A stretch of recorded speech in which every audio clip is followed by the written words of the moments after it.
Hello everyone, it's Michael again, and today I have a tips and tricks video for the new DJI Mini 3 Pro. We'll get in directly. At first, if you have the new DJI RC controller, you have the opportunity to take direct screen captures on the controller. I'll show that right now so that you can see what I'm doing here. When the controller booted up, you just have to tap in the top right corner and slide down your finger to open the Android menu. Then you have the possibility to start the screen recording. During the complete recording, you can see the recorded time and also a stop button. You can stop the recording there again. You can move this info screen free on the screen.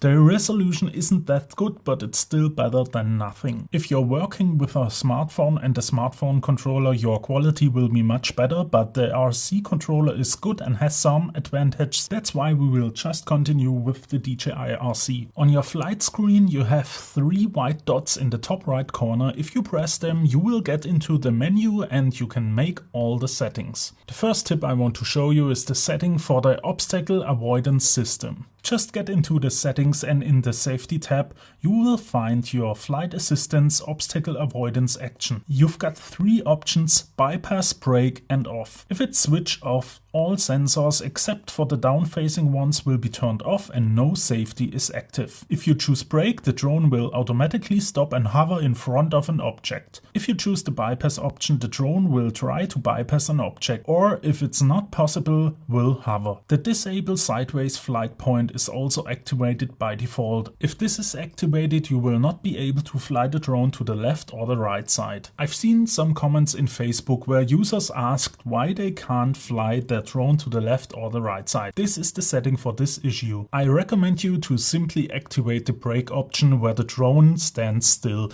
Because there are no side sensors, there is a little crash risk if the drone will automatically try to bypass an object. And use the off mode only if you know what you are doing.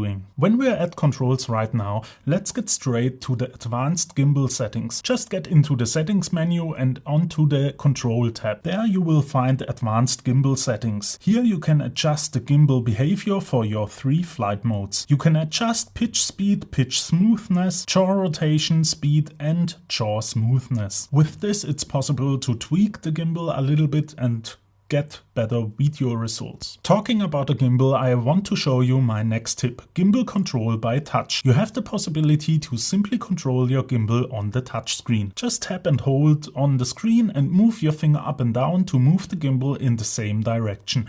You can control this very smooth and you don't need a gimbal control wheel for this. Unfortunately, it's not possible to move the gimbal left or right. This was possible in some other DJI drones. I don't know why this doesn't work for the Mini 3 now, but maybe that will come in a future firmware update. Talking about the touch control gets me to the next point: zoom via touchscreen. Just tap and hold the 1x zoom button. A little menu will open and by moving your finger up and down you will be able to control your zoom. You can adjust the zoom pretty well with touch control and the zoom feature on the Mini 3 isn't that bad. Here's an example of the 2x zoom in 4K. And the same applies to the manual focus. If you press and hold the AF button on the screen, you will be able to set your manual focus. And this gets us to the next point. You might not be able to judge what's sharp now in your manual focus mode. For this, you can activate focus peaking. Just go to the settings menu on the camera tab and there you will find peaking level. I prefer the normal peaking mode, which gives you a nice red border around your focus area. You will see it on the screen that everything that is currently in focus has a slight red border. The whole thing is quite helpful if you're in manual focus and makes it so much easier to set your focus correct. We are about to get everything out of the camera, so of course the raw photo mode shouldn't be missing. With raw pictures you have the opportunity to edit your pictures with much more options in your editing program like Adobe Lightroom, Lumina or Capture One for example. You can activate raw photos by simply pressing on Format on the main screen in photo mode and then activating JPEG and RAW. And of course you can activate a histogram to adjust your exposure correctly. Just go to the camera settings, there you can activate the histogram. You're able to move the histogram position on the screen by simply tapping and holding it. I've got another helpful tool in the settings, the Overexposure Warning.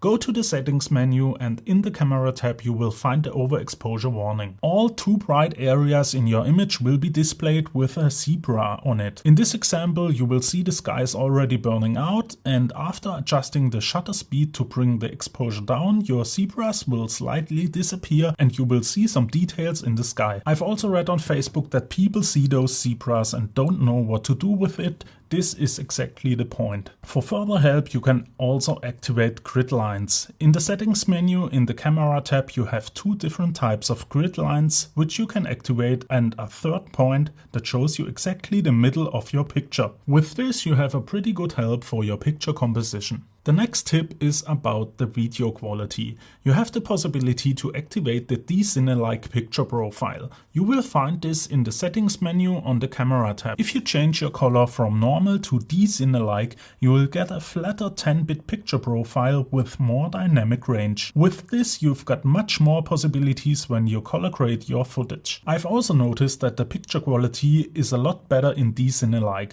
I've made a comparison, I will link it up here or there. There you can see that in the normal picture profile you have quite a lot of chromatic aberrations, these purple color fringes, which are completely gone in the D-Cinelike profile. It normally should be a problem with the lens itself and not with the color profile, but there is definitely a difference. I would always record videos in D-Cinelike because you can edit the whole thing quite easy with LUTs direct from DJI. With that you really have the best picture quality from your drone. Let's talk about some battery infos. You can get some detailed information about your battery if you go to the settings menu. Under the safety tab you will find the battery info in the battery menu. The cell voltage and battery temperature are displayed here, also the serial number of the battery and the number of charging cycles. That's a good information for you if you want to sell the drone, because a lot of people ask you how many charging cycles the battery has. You will find some additional flight time infos on the main screen itself if you tap on the battery symbol. There you will see a live calculated time for the automatic return to home, the time until forced landing is activated, and the time until your battery is completely empty. Talking about the automatic return to home,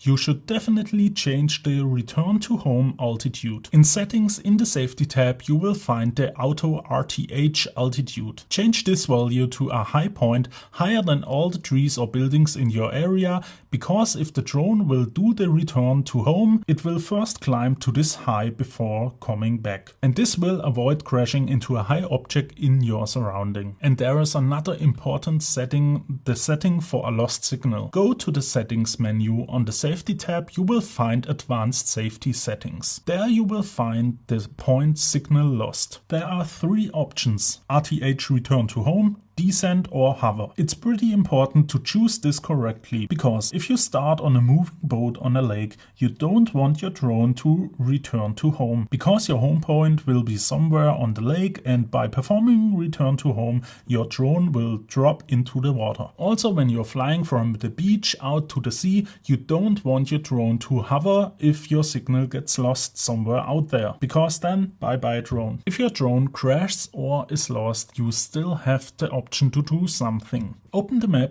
There you will find the Find My Drone button on the lower right. If you click on this button, a map appears and should show you where your drone had your last contact. And then you have the option to beep and flash the drone. Especially if you crashed in higher grass or the forest or something like that, you can use it to find your drone easily. The beeping is quite loud, you might not see the flashing, but you will definitely hear it, and that can really save the drone. But don't forget, you still need a connection to the drone, so hopefully this won't happen. That's all for now. I hope you find this video helpful. If you do so, just leave a like and maybe a comment. If you have some questions, subscribe to the channel for more videos. I hope to see you on the next one. Bye.